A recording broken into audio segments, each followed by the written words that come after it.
Hello everybody, I hope you had a beautiful day, January 15th. I know that I said that most of my readings are going to be in the morning. Well, today actually was a good day, but I just got busy and, I'm doing the reading tonight. So, if you are following along, go ahead and do so. I try to make my videos no longer than 10 to 15 minutes, just long enough for the YouTube algorithm to like it. And anyway, I hope you all had a wonderful day. And we'll get right to it. January 15th. Unlike human love, which is often fickle and temporary, God's love never fails, no matter what. I love Psalms 136. I love all the Psalms. But Psalms 136 blows me away every time I read it. I love the repetition that makes this psalm stand out from all the others. I love the fact that Psalms 136 is a history psalm that, because of its refrain, gets turned into a love poem. I love that it affirms again and again what we desperately need to hear again and again. Not once or twice, but 26 times. Now, I think that whenever God speaks, you and I should humbly shut up and listen.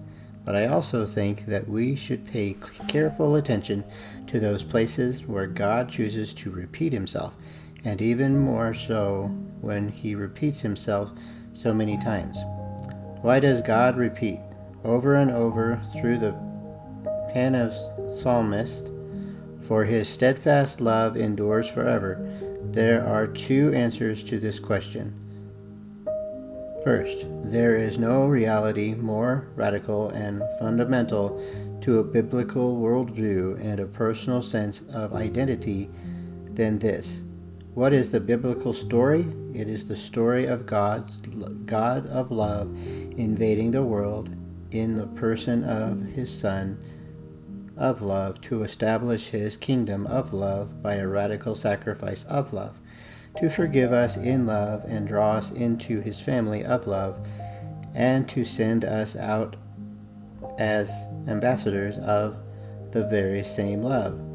The entire hope of fallen humanity rests in one thing, that there is a Savior who is eternally steadfast in redeeming, forgiving, reconciling, transforming, and delivering love.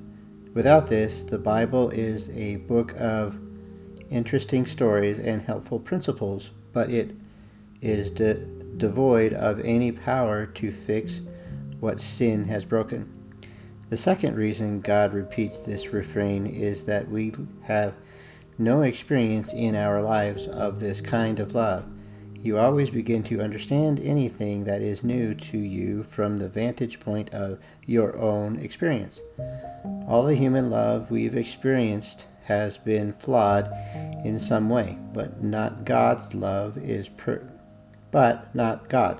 His love is perfect and perfectly steadfast forever.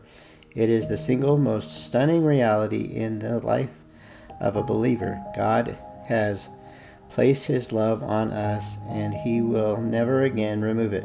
There is a reason to continue no matter how hard life seems and how weak you feel. For further study and encouragement, Psalm 118. So that's where we're going to go. We're going to go Psalms 118. All right. Let's see if there's any true to life. There isn't. All right, so we can read a little bit something else. Anyway, all right, Psalm 118. Praise to God for his everlasting mercy. Give thanks to the Lord, for he is good, for his mercy endures forever. Let Israel now say, his mercy endures forever. Let the house of Aaron now say, his mercy endures forever.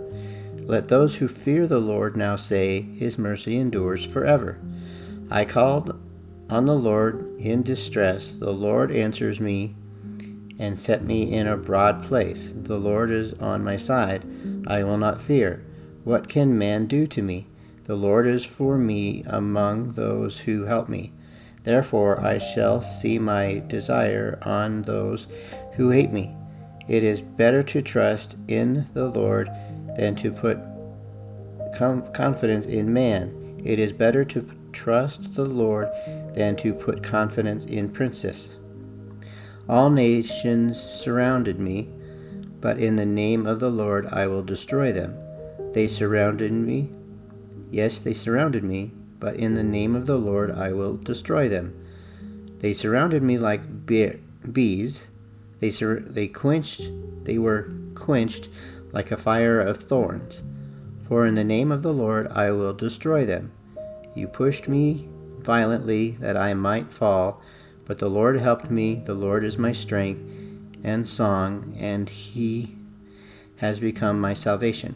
The voice of rejoicing and salvation is in the tents of the righteous. The right hand of the Lord does valiantly. The right hand of the Lord is exalted. The right hand of the Lord is valiantly. I shall not die, but live, and declare the works of the Lord. The Lord has chastened me severely, but he has not given me over to death. Open to me the gates of righteousness. I will go through them, and I will praise the Lord. This is the gate of the Lord, through which the righteous shall enter. I will praise you, for you have answered me. You have become my salvation. The stone which the builders rejected has become the chief cornerstone. This is the Lord's doing. It is marvelous in our eyes. This is the day the Lord has made. He will rejoice and be glad in it. Now, save now, I pray, O Lord, I pray, send now prosperity. Blessed is he who comes to the name of the Lord. We have blessed you from the house of the Lord. God is the Lord, and he has given us light. Bind the sacrifice with cords to the horns of the altar. You are my God, and I will praise you. You are my God, and I will exalt you.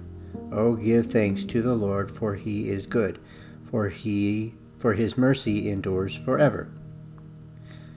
All right, let's see what little of scripture this says on Psalm 118, I think, right? Yep, 118. Okay, so 118:1, mercy, is often translated steadfast love, unfailing love, or loving kindness, and is equivalent to the New Testament grace. 118:6, my side. This was used as a text in the New Testament to remind Christians of God's faithful provisions of the necessity of life. 118:19 and 20. These statements about entering gates set the mood for the crowd's use of the word of I don't know what that means, but 25 and 26, as we praise when Jesus made his public triumphal entry into Jerusalem. Mark 11:1 through 11. 118:22 through 23. These verses are quoted 5 times in the New Testament as applied to Jesus being rejected by the Jewish leadership. 1 Peter 2:7. Rejection is a hard thing for anyone to experience, but it is marvelous when God turns it around for good. 118:25.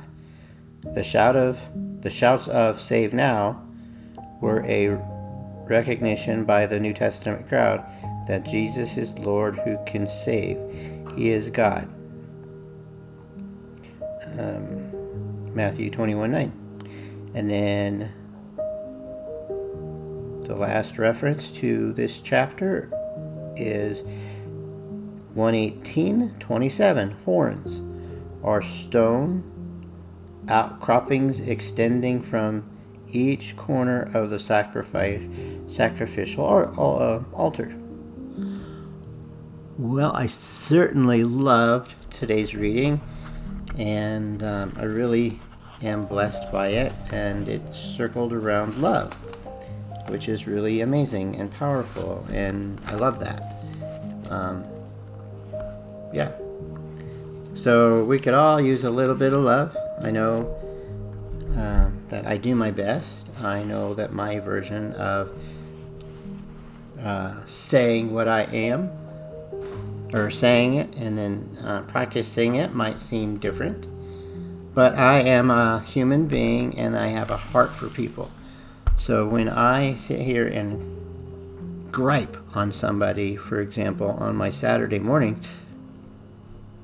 I find that it might seem contradictive to me reacting to someone being cruel. But it's my way of showing the hypocrisy of reaction channels. So I might be kidding myself, but I believe that God will understand that. And as long as I do my best to react in the best kind way that I can, then all is good. Now, if that's all hogwash, then it's all hogwash. It is what it is.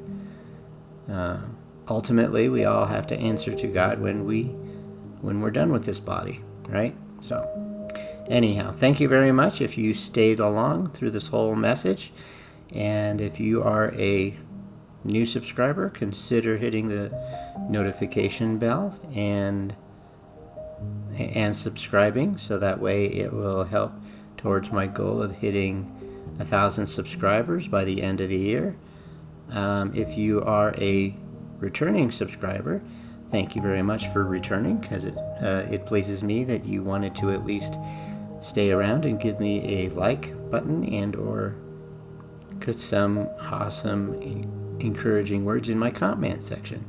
I do encourage people to comment on my comment section. I do have it in a way where when you write it and you hit enter, it does go into approval status, which means I have to approve it.